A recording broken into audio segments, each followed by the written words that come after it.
and we'll use this soil that we're taking out, so we'll keep that close by. So you don't want to make it too deep. The light won't get into there and it's not going to be as effective. So this would be perfect in a situation where you had a lot of foliage around you but the creeks were running dry. Maybe it's a bit droughish. If you've got hot, dry conditions, it's absolutely perfect to make the still work. And these work really quickly. You'll find within a few minutes you'll already have condensation forming on the plastic. In this situation, you're always trying to conserve your energy. So there's no point making some enormous big hole and using a lot of energy, and you're not going to get the return for what you put in. So that'll do me. It's fine that there's roots there, it doesn't have to be all tidy. I'll take my bowl, coconut bowl. I'm going to sit that in the middle. Let's make sure it's going to be stable there. Don't want it to fall over and lose our water. So that just sits there. Then we just need some foliage.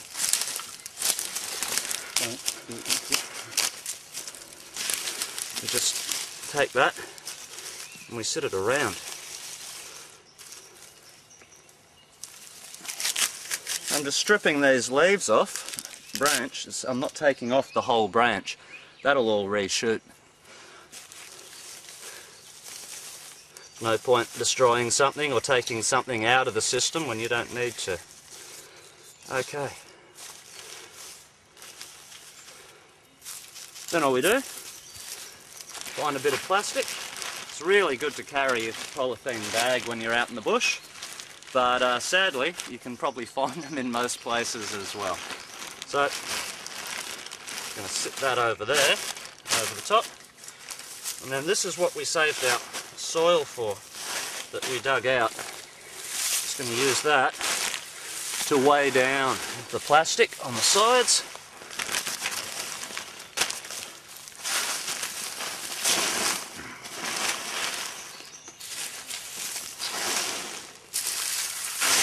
Because we don't want the moisture escaping. There's our bowl in the centre, and I'm going to put the rock, and it probably needs to be a bit weightier than that. There we go. Sit that in the centre. So what we're going to find then is that the moisture on the leaves is going to evaporate, and it's going to come up and it's going to hit the plastic, and then it's going to run down to that point, that low point where the rock is above the bowl, and it's going to drip straight into the bowl, and we're going to end up with a bowl full of lovely clean drinking water. Okay, I think Koa's mentioned, you know, in terms of collecting water, first thing in the morning you've got it, you've got dew. You can go through with a towel, your trusty old handkerchief, any bit of cloth that you've got, and soak up the dew, and then you can wring it into something. Hopefully you haven't blown your nose in it. That's right. That's recycling. Anyway. Koa and I are big believers in carrying a plastic garbage bag with you. It's just so invaluable. So what I can do here, the branch is already weighed down. I can collect some of these branches here into the bag.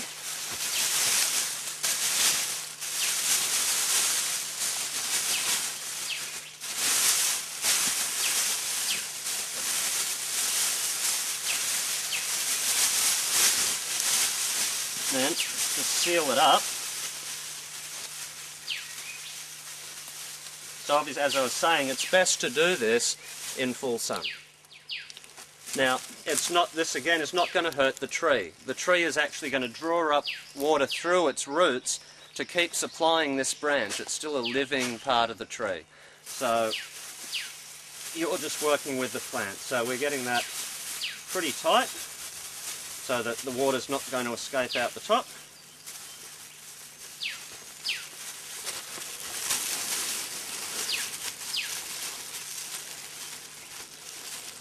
You'd use the same principle with some rocks or a bit of cord or something to tie down your sapling.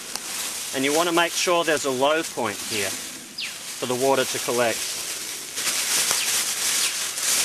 you might put a rock or something in the bottom of the bag to create a low point. Let's pop that there. Now, even here with just some sunlight, if we come back in 10 minutes, this will be saturated with condensation. There'll be water droplets all over the bag. Then what will happen is it'll run down to the low point. And by the end of the day, you'll start to have, and you know, give it a bit of a shake to make sure it all runs down to the bottom before you open it up, you'll have a decent amount of water collected, enough for survival purposes in the bottom of the bag. A lot of people ask me about mushrooms, you know, about the edible mushrooms and which ones they can eat and stuff, and for the most part I tell them to just leave them alone. Unless they can positively identify that mushroom, just leave it alone, because so many mushrooms can look so similar to each other, and if you don't know exactly what you're looking for, they can hurt you pretty bad and even kill you. But Mark and I just came across in the forest here a hairy Jew's ear. Now that's a really easily identifiable mushroom. It actually looks like an ear, and see, I can see where they got the name. But hairy Jews, well, I don't know, Jews cop a lot of stuff, but it's called a hairy Jew's ear, and it grows up on the trees and on rotten dead wood, but also on logs that fall down to the ground and rot too. They grow on there as well.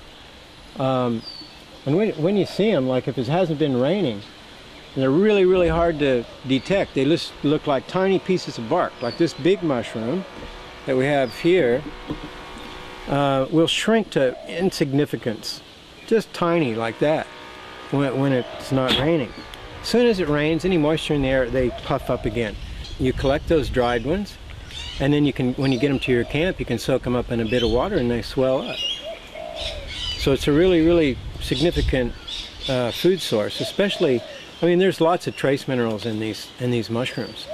And over the last few years, they've been doing a lot of research and finding out that there's actually quite a bit of protein, calcium, and all the other things that the body needs. So it's a substantial bush tucker and one to really keep a lookout for. So that's on rotten dead wood. They love acacias. That one there I think might be an old tobacco. They love dead tobacco as well. So just keep an eye out for them when you're in the bush. They're absolutely delicious as well. When you see these like this in a situation like this and you're going to harvest them, don't take them all, obviously. You could take about half and that would leave enough spores there to keep reseeding the log. So when you see them up in the tree like that or on the ground on a log, and let's say it hasn't been raining and they're very, very small and dried up looking like little bits of bark, well, you can collect them like that, and they're really lightweight, so you can just put them in your bag and it's not going to weigh you down any.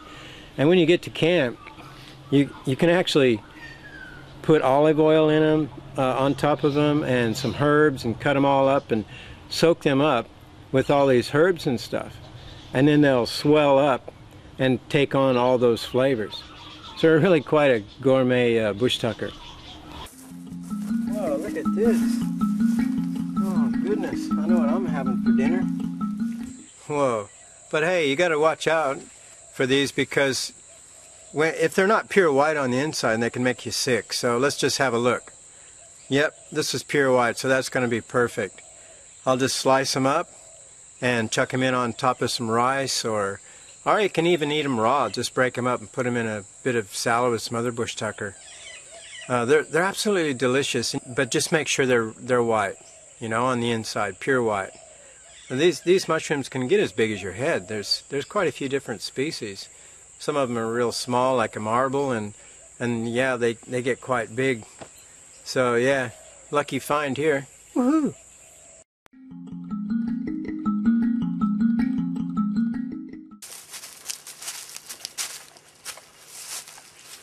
Well, this looks like a good spot here to build an emergency shelter and get a little fire going. All right, first thing we got to do is clean the area. When you're going for a bushwalk, you have to think about what season it is. If it's a dry season, then that means you're going to react a lot differently with the way you build your fire. The slightest, tiniest little spark can start a bushfire. and that's exactly what you don't want to happen. So first thing we're going to do is just clean this whole area of anything that can burn. Get a stick. I'm not keen to use my hands doing this kind of thing, because you never know when you're going to come across a centipede or something like that. So I just get a stick, clean the area. If it's a wet season, you don't have to go to this much problem, because all these leaves will be soaking wet. Now, if it's not really windy, then I'll just build a fire up on the surface of the ground. But if there's a lot of wind happening, and it's bouncing off the trees and coming from all directions, well, I'll dig a trench. I carry a tool like this, quite light. I can also use a stick, but this makes the job quite easy to do. Okay, so we make a cross ditch, because that way it'll catch the air from every direction. Doesn't have to be very deep. So right about in the middle of that first trench, we'll go out the side. Come around here, the other side, straight across from that ditch. Handy tool to cut those roots.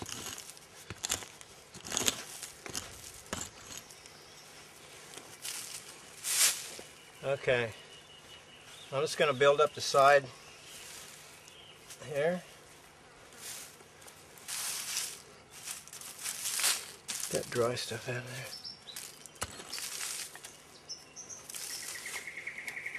That should do it. Well, I'll just put the fire right in the middle, and that should keep it safe from the wind. Okay, now we'll show you how to build the fire and all the different fuels that you're going to need to collect. When you're collecting firewood, you know, lots of little critters live in that wood.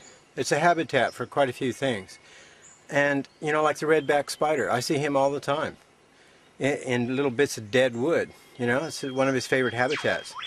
And there's the white-tailed spider you could come across, and centipedes and scorpions. They all live in the wood and underneath the wood and stuff like that. So when you're going to collect wood, just be careful. I usually focus my eyes on all the wood and make sure there's no cavities where things can hide in. I don't want to disturb the homes of these little creatures if I don't have to.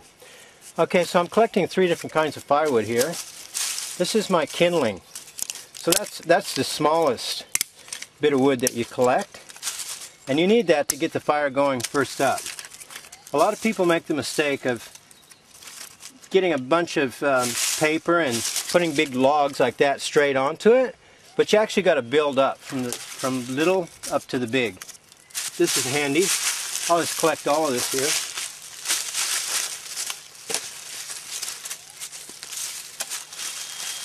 Bring it back over to our fire pit. After you've collected it, you want to separate it in all the little piles, starting with the tinder. Just make it really handy next to where you're building your fire, because if you set your tinder on fire and don't have this all ready to go, then your tinder is going to burn up real fast while you're scrambling around trying to get these little bits of wood. That's the second stage of wood, that size.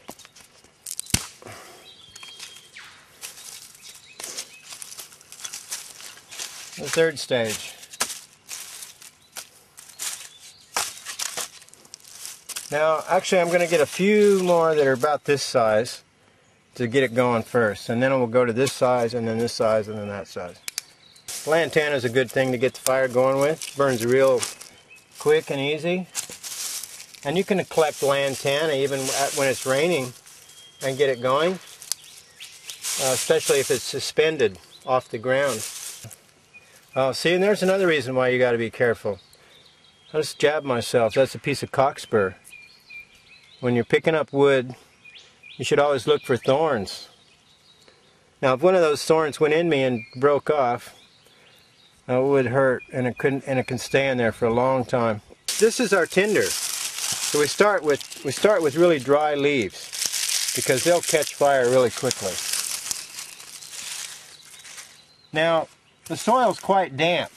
If it was at the end of the dry season, I wouldn't be digging down into the earth to build my fire, because these roots could actually catch fire and burn underground and then come up somewhere down the track and start a bushfire. So you wouldn't do this if it was really dry, but we're just at the end of the wet season. We had a rain a few days ago and the ground is still really damp.